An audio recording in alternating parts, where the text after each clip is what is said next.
De maladie fatale hier, le VIH-Sida passe aujourd'hui à une simple maladie chronique. Le mono, avec un taux de prévalence de 2% contre 1% au plan national, accueille cette année la 30e édition. Depuis 2015, chaque année, le taux de couverture des femmes enceintes recevant des antirétroviraux pour réduire la transmission du VIH de la mère à l'enfant est supérieur à 80%.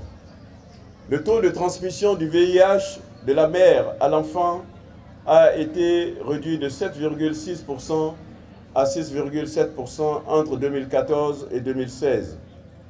Et le taux de couverture en ARV des personnes vivant avec le VIH-Sida se situe à 55% en 2017. La communauté internationale a retenu pour cette 30e édition le thème « Connais ton statut », réitérant ainsi l'appel à l'engagement des politiques et à la mobilisation de toutes les parties prenantes en vue d'assurer l'accès aux services de dépistage, de prévention et de soins à toutes les personnes vivant avec le VIH.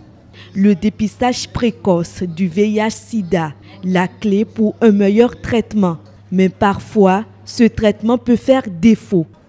Tous les jours, nous avons nos pères qui meurent, qui continuent de mourir simplement parce qu'il n'y a pas de médicaments.